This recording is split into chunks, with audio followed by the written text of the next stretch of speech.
Guys, cobaan banget. Video Mai 17 menit tadi udah di-record, hilang. Apa sekarang Mai harus recordnya kayak 10 menit gitu aja kayaknya ya. Padahal tadi Mai udah cerita seru banget tentang drama ini ya. Oke, hari ini Mai mau kasih kamu drama review dari drama yang berjudul You and Everything Else. Nah, ini Mai lihat ngantuk nggak? Bukan ngantuk sih, capek, kayaknya kesel ya. Oke. Nah, ini drama ini kalau di versi Koreanya itu judulnya adalah dua pemeran utama di drama ini, yaitu Eunjung Gwa Sang-yeon. Eunjung and Sang-yeon gitu ya.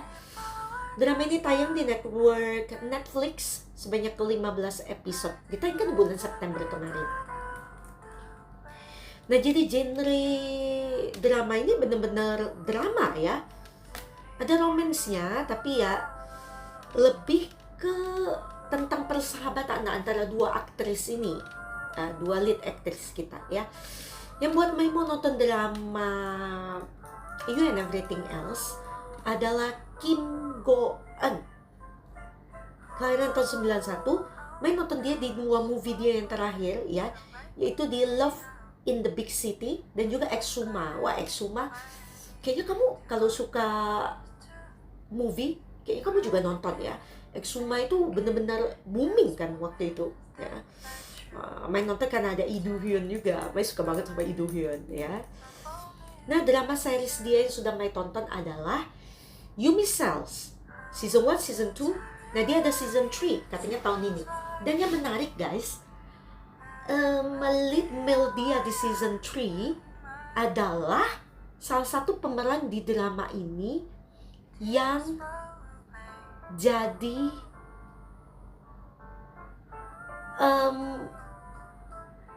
first love-nya versi remajanya Kim Go-eun di sini ya. Kim Go-eun di sini berperan sebagai Ryu Eunjung. Nah, versi remajanya Eunjung ini ketemu sama itu ya, yang berperan di Yumi Cells Season 3. Jadi kurang lebih mereka pasti ketemu di tempat syuting kan, meskipun enggak dalam satu frame ya mereka ya. Interesting ya. Nah, sebelum ini juga Mai nonton dia di The King Eternal Monarch itu di tahun 2020 ya. Itu sama Lee Min Ho. Jadi Mai ketemu dia. Terus Mai pertama kali ketemu dia sebenarnya di tahun 2016, yaitu di drama Guardian the Lonely and Great God alias Goblin ya. Udah ketemu dia jadi 10 tahun nih, acting dia makin lama makin keren aja, Kim Go-eun. Dan sesama lead actress di drama ini, satu lagi ada Park Ji Hyun, dia berperan sebagai Chon Sang-yeon. Nah, Ji Hyun Mai ternyata pernah ketemu dia, cuman nggak begitu inget ya. Mai ketemu dia ada di Yumi Cells guys. Jadi ini menarik ya. Jadi dia sudah ketemu sama Go-eun sebelumnya. Jadi pantas ya, chemistry-nya bagus di drama ini. Jadi vibe bestie-nya tuh ketemu gitu ya. Dan juga Mai nonton dia di drama Rookie Historican Gu Hae-ryong. Itu yang pertama kali ketemu dia di tahun 2019. Tapi Mai nggak begitu ingat. Udah terlalu banyak isinya ya. Kalau bisa dikeluarkan isi otaknya Mai gitu ya, ditaruh di tempat lain dulu gitu, di pensif ya. Oke, nah drama You and Everything Else ini bisa dibilang kalau Mai mau memberikan review ke kalian, ini Mai spoiler alert ya. Ini bakal banyak spoiler karena tanpa Mai menyebutkan spoiler ini kayaknya nggak mungkin ya Mai bisa kasih kamu reviewnya. Tapi detailnya kamu harus nonton sendiri karena drama ini tinggi banget ratingnya guys. Jadi kalau kalian nggak nonton kayaknya rugi deh ya. Oke, sebentar. Alright. Kita mulai dari Eunjung. Itu diceritakan di sini di awal di episode pertama. Dia itu sudah berumur 42 tahun ya. Dan sahabat dia Chon Sang-yeon pun berumur yang sama, jadi mereka sama umurnya ya. Dan mereka ketemu di suatu di umur ini setelah mereka itu sebenarnya sempat terputus persahabatannya. Kenapa? Berkali-kali loh terputus ya. Nah, dan Anjung itu sangat dingin terhadap Sang-yeon di episode ini ya. Di masa yang sekarang ini, meskipun Sang-yeon sebenarnya ketemu sama Anjung dan dia cerita kalau dia itu sakit kanker ya, sudah kronis banget, dan dia memohon Anjung untuk menemani dia ke Swiss ya. Dia bilang itu ya, dia nggak bilang sih awalnya mau ngapain ya, apa pengobatan atau apa gitu, pokoknya dia minta Anjung nemenin gitu. Tapi Anjung dingin banget sama dia dan kesannya tuh kayak benci banget gitu ya. Tapi si Anjung bilang bukan benci, dia cuma tidak suka gitu. Nah, jadi sebenarnya apa yang terjadi gitu ya, kita harus runut ya dari awal banget gitu ya. Dan Anjung tuh menulis cerita tentang dia dan Sang-yeon ya, dia dan Sang-yeon. Nah, dan di mana cerita yang dia tulis itu dibaca oleh seorang PD produser gitu ya, karena memang Anjung berprofesi sebagai penulis drama series ya di usia yang ke-42 tahun ini. Nah, jadi di cerita yang dia tulis ya, itu berawal dari SD. Nah, di masa SD, Anjung adalah anak dari keluarga miskin ya. Dan suatu hari nih di sekolah dia itu kedatangan beberapa murid-murid baru. Salah satu dari murid itu yang datang ke kelas dia adalah Chon Sang-yeon yang lahir dari keluarga kaya. Jadi apanya tuh ada posisi di pemerintahan kayak gitu ya. Dan omanya meskipun tidak banyak yang tahu pada awalnya, dia melamar menjadi guru di sekolahnya mereka gitu ya. Jadi kelihatan banget kan Sang-yeon di sini, Anjung di sini dari posisi ekonomi gitu ya, kondisi ekonomi. Tapi banyak nih yang suka sama Anjung karena memang kepribadian dia yang lebih chatterbox ya. Dia suka banget ngobrol gitu ya, dan lebih karena dia dari keluarga miskin ya, dia jadi kayak ya, Sang-yeon kelihatan berkelas agak belagu gitu ya. Kebalikannya Anjung yang lebih rendah hati gitu. Bukan rendah hati juga, rendah diri juga sih dia sebenarnya gitu ya. Nah, tapi dia menarik sampai omanya Sang-yeon itu juga sayang banget sama si Anjung gitu ketika masa SD. Jadi memang Anjung dan Sang-yeon itu sama-sama pintar, jadi mereka sama-sama rival di bidang akademis gitu. Dan di satu sisi ya, kalau kita lihat Anjung itu kayak merasa dia tuh nggak akan bisa menang dari Sang-yeon karena dari segi ekonomi aja kalah gitu ya. Sedangkan nih si Sang-yeon sebenarnya juga iri sama Anjung karena sikap Anjung yang lebih sifatnya ya, yang lebih friendly gitu, dia punya banyak teman ya. Jadi sebenarnya Sang-yeon pun iri di bagian itu gitu ya. Dan juga Anjung itu lebih tulus orangnya ya. Jadi suatu hari dia ada kasus pernah dipukul tangannya oleh si Sang-yeon, tapi ketika Sang-yeon minta dia balas, Anjung nggak mau ya, karena dia bilang bakal lebih sakit kalau dipukul pakai besi gitu. Nah, tapi singkat cerita mereka jadi temenan nih si Anjung sama Sang-yeon. Nah, suatu hari ketika Anjung ke rumahnya Sang-yeon karena disuruh oleh omanya Sang-yeon ya, diminta tolong gitu ya, ketemulah Anjung sama opanya Sang-yeon yang namanya Chon Sang-hak yang kelak menjadi first love-nya Anjung. Nah, itu di bagian pertama ceritanya gitu ya. Dan memang nggak bisa akrab banget lah ya si Anjung sama si Sang-yeon ketika SD itu. Tapi mereka sudah terkoneksi kan, sudah bisa lihat koneksinya ya. Nah, ketika SMP nih mendadak mereka jadi lebih akrab lagi. Itu karena mereka berpartisipasi di satu acara gitu ya, sama-sama menjadi penari. Nah, akhirnya mereka jadi akrab dan Anjung jadi sering ke rumahnya Sang-yeon. Dan mereka akhirnya menjadi murid privat, les privatnya opanya Sang-yeon. Tadi siapa? Chon Sang-hak. Nah, dan Mai bilang kan jadi first love-nya Enjung ya. Dan ternyata dari sini ya, nanti kamu bisa lihat Sangyeon itu sudah semakin iri dengan Enjung. Sebenarnya dari SD sudah iri, tadi Mai bilang kan, karena Enjung lebih friendly gitu ya, dan banyak orang yang sayang sama dia, jadi Sangyeon iri gitu ya. Nah ketika SMP nih makin menjadi-jadi juga perasaan irinya Sangyeon, karena dia melihat omanya sayang sama Enjung. Upahnya pun yang dingin dengan Sangyeon, tapi dia sayang banget sama Enjung gitu. Nah suatu hari si Chon Sang-hak ini memberikan kameranya ke Enjung ya. Dan itu membuat Enjung jadi menyukai fotografi. Jadi nanti panjang ceritanya ya. Dari awal dia menyukai fotografi ini thanks to Chon Sang-hak. Tapi ada suatu kejadian ya, sesuatu terjadi pada Chon Sang-hak. Nanti detailnya kamu nonton sendiri, kamu harus nonton sendiri ini, yang membuat ya Enjung dan Sangyeon itu sampai tidak berhubungan lagi gitu ya. Jadi mereka sampai putus hubungan ya. Dan suatu hari ya, ini part ketiga ya yang Mai cerita ini. Part ketiga adalah mereka ketemu ketika kuliah. Jadi nih Enjung masuk ke klub fotografi di kuliah dan ketemulah dengan seorang yang namanya Kim Sang-hak. Nah dia ada Chon Sang-hak, ini Kim Sang-hak. Nah Kim Sang-hak ini adalah seorang sonbe, kakak tingkatnya, dan juga sonbe di klub fotografi.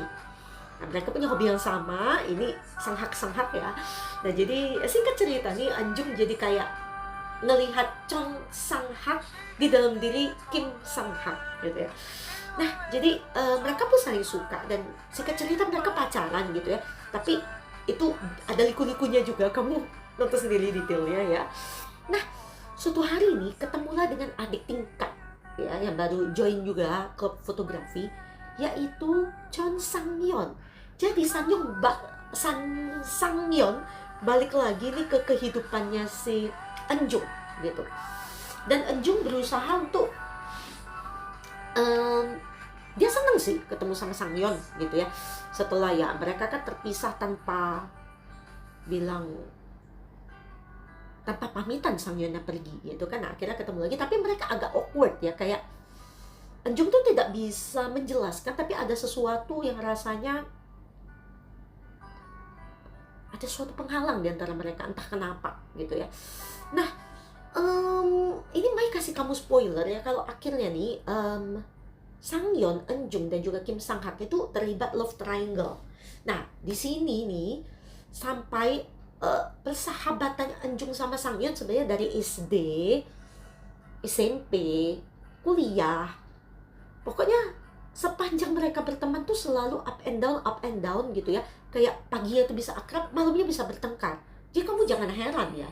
Ini up and down-nya itu luar biasa, nggak kayak kamu gitu nggak sih sama teman baik kamu gitu. Jadi kayak teman baik dibilang bukan ya, rival dibilang bukan. Ini apa sih jenis temenan mereka ini gitu kan. Nah jadi akhirnya sampai Enjung tuh putus sama Kim Sang-hak gara-gara Sangyeon gitu ya. Itu singkat cerita, detailnya kamu nonton sendiri. Jadi Mai juga semakin benci nih sama Sangyeon gitu ya. Pertama lihat dia waktu SD ya oke lah, mungkin masih kecil ya, jadi agak ya bukan dimaafkan karena dia masih kecil, bukan ya, tapi kan mungkin persahabatannya masih kayak gimana ya ketika masih kecil gitu. SMP Mai sudah melihat nih misalnya toksik. Kuliah, waduh makin toksik, apalagi dia penyebab putusnya Enjung dan juga Kim Sang-hak gitu ya. Nah akhirnya karena suatu kejadian juga mereka akhirnya putus hubungan lagi guys, enggak kontak-kontakan lagi. Dan suatu hari mereka ketemunya di mana? Ketika kerja, ini part keempat, ya kan? Nah, ketika kerja, mereka sama-sama di dunia perfilman. Ketemu, ya. Dan yang lebih bikin ribet lagi, Kim Sang-hak pun masuk lagi ke kehidupan dua wanita ini. Jadi love triangle sekali lagi guys. Dan yang kali ini tuh bukan lebih toksik lagi Mai bilangnya, sudah sangat toksik si Sangyeon ini. Meskipun ya nanti, nah setelah part keempat ini di masa kerja mereka ya, kamu semakin bisa lihat detailnya nih ya, kayak apa Sang Yeon, Eun Jung dan juga Kim Sang Hak gitu. Dan akhirnya di part kelima mereka ketemu lagi di usia yang 42 tahun ini, yang Mai bilang tadi Eun Jung dingin banget sama Sang Yeon gitu kan. Nah jadi kamu bisa tahu nih kenapa Eun Jung begitu, tapi Sang Yeon tuh masih, ya Mai bilang ya, bermuka tebal, dan dia masih mau mohon-mohon supaya bisa temenan lagi sama Eun Jung gitu. Nah menurut kamu Eun Jung tuh mau maafin Sang Yeon nggak sih gitu ya? Mai juga memikirkan ini terus ya, kayak kalau Mai jadi Eun Jung tuh kayak gimana? Apakah Mai mau maafin Sang Yeon gitu? Sedangkan sebenarnya Sang Yeon tuh diceritain sih dari point of view-nya Sang Yeon gitu ya. Ada beberapa tindakan yang dilakukan dan itu ada alasannya, beberapa, nggak semua gitu ya. Nah kebanyakan sih enggak gitu, tapi apakah kamu jadi akan mengerti Sang Yeon kenapa dia melakukan itu pada Eun Jung gitu, dan endingnya kayak apa sih gitu antara Eun Jung dan juga Sang Yeon. Nah kamu bisa nonton detailnya nih di drama You and Everything Else. Keren banget guys, Mai nggak bohong nih, drama keren banget ya. Nggak ada episode ratingnya sih di sini. Mereka baca berapa komen user di Asian Wiki. I really enjoyed this drama from episode 1 to the end. I finished it in 3 days as I couldn't stop watching it. No boring episode. No boring episode. Eun Jung too soft. It's so suited to be Korean netizen. Whatever happens, whenever, we shall not forgive. We shall not forgive. Ini dendam banget ya user yang ini. Kayak main. We shall not forgive. I like it up until episode 14. I don't care if Sang Yeon is dying. I will not tolerate Sang Yeon behavior 10 years before. Apa yang terjadi? Apa yang Sang Yeon lakukan? Detailnya guys. Kamu harus lihat ya. What an excellent drama. I slowly watch per episode and did episode 11 to finale marathon. It will make you reflect about friendship and life. Park Ji Hyun ya namanya tadi ya, is at another level in acting. Ya keren banget ya, memang actingnya keren banget guys. Kim Go Eun has always been excellent. Iya dong, Go Eun gitu ya. Waduh, kamu bakal banyak nangis guys kalau nonton drama ini gitu ya. Nah di Asian Wiki drama ini mendapatkan rating yang cukup tinggi, yaitu 91 user di Asian Wiki. Nah jadi kamu bisa pertimbangin nih drama ini, dan Mai akan baca reviewnya di tempat lain buat kamu. You and Everything Else 5/5 di The Fangirl Verdict. Ya tinggi banget ya. Perfect berarti 7,9 dari 10 di IMDb, tinggi. 3/5 dari CNN Indonesia, berarti cukup tinggi ya. Kalau di Google user 78%, tinggi 7,8 ya. From teen years to adulthood, two friends linked by warmth and tension grow apart until one is asked to accompany the other through her final days. Coba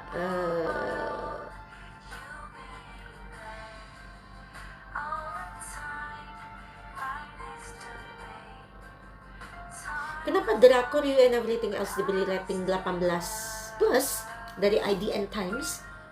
Ada bahasa mengenai isu-isu sensitif dan kontroversial. Oh iya, memang ada. Ya, ada. Jadi kamu bisa nonton sendiri.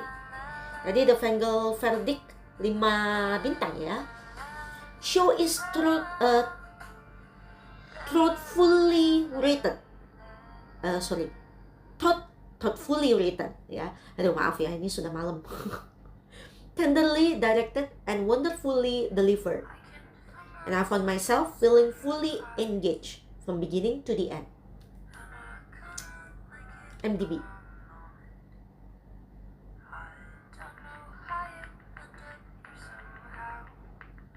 Ada yang kasih 10/10 ya. Drama ini cukup berat.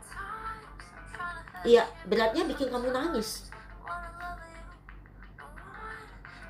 Ada yang kasih 8/10 di Facebook. Tinggi. 9/10 Rotten Tomatoes. Ada user ini, apa user ya? The two female leads performance is superb and not a surprise. If they are nominated, wow, dapat award ya? Jangan-jangan dapat award ya?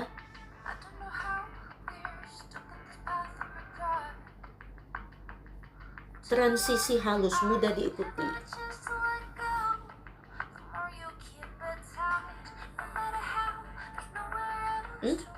Baru ini ya, Mai lihat ada yang bilang negatif. Exhausting series of second-hand, embarrassing rejections, and an underdeveloped ending. Enggak. Mai sangat enggak setuju ya. Baru satu ini kan yang bilang negatif ya. 8,4 dari 10 di The Movie Database. Ini tinggi ya. Oh. Oke. Ini tinggi banget nih ratingnya ya, Mai lihat ya. Jadi Mai sedang mempertimbangkan.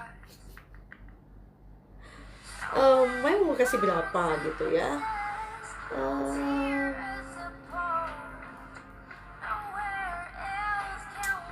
Cuman ada satu yang bilang negatif.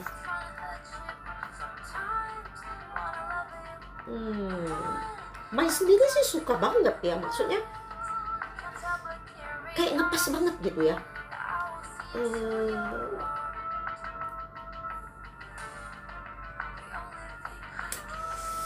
Apakah ini menjadi salah satu drama terbaik di 2025 ya? Ada beberapa drama yang Mai kasih nilai tinggi. Paling tinggi itu 95 Mai kasih ya, drama di tahun kemarin. Jadi untuk drama You and Everything Else yang wow bisa mempermainkan perasaan kamu, kesel, seneng ya, atau apa, nangis, segala macem gitu ya. Actingnya luar biasa dan ending yang that's it gitu ya. Sebenarnya pengen yang lebih apa sih? Tapi ini sudah cukup sebenarnya, sudah cukup kayak gitu ya. Oke, mereka kasih drama ini rating sebesar 94. Jadi ini salah satu drama dengan rating tertinggi yang mereka kasih ini ya.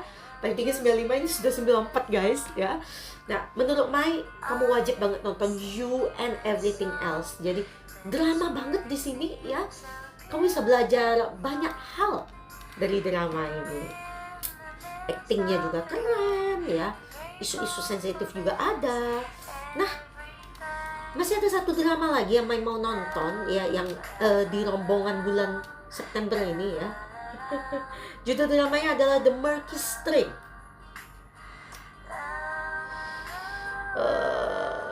Ratingnya cukup tinggi juga nih, kayaknya di mana-mana ya. Berapa episode ya? Coba. The Murky Stream. Tapi kayaknya Mai akan agak kesulitan dikit untuk nonton drama ini ya. Kayaknya nih. Mudah-mudahan bisa dapat ya. The Murky Stream. Rowoon. Oh, ini juga 91 guys. Oke. Tunggu sebentar. Ini bukan. Iya. Oke. Shin Ye-eun. Oh, cuma 9 episode guys. Oke. Bisa selesai jam seminggu nih kayaknya. Oke. Makasih banget buat kamu yang sudah tontonin drama review Mai. Jangan lupa please banget tinggalin jempol kamu di drama review Mai supaya Mai makin semangat mau kasih kamu drama review ya. Dan kamu bisa juga share link drama review Mai ke sesama K-drama lovers yang lainnya yang butuh referensi mau nonton K-drama yang macam apa. Karena semua genre Mai tonton ya. Tapi kamu harus agak sabaran dikit ya, karena memang Mai ketinggalan banget. Tapi Mai berusaha kejar gitu ya. Yang 2025 kalau bisa cepat selesai. Karena itu kamu harus tetap semangatin Mai ya. Jangan lupa juga kamu subscribe ke channelnya Mai. Dan kita juga bisa ngobrol-ngobrol nanti ya tentang K-drama. Kamu bisa komen, nanti kita bisa ngobrol. Dan sekali lagi tetap stay di channelnya Mai dan tetap semangatin Mai And see you at the next K-drama review by Miley. 안녕.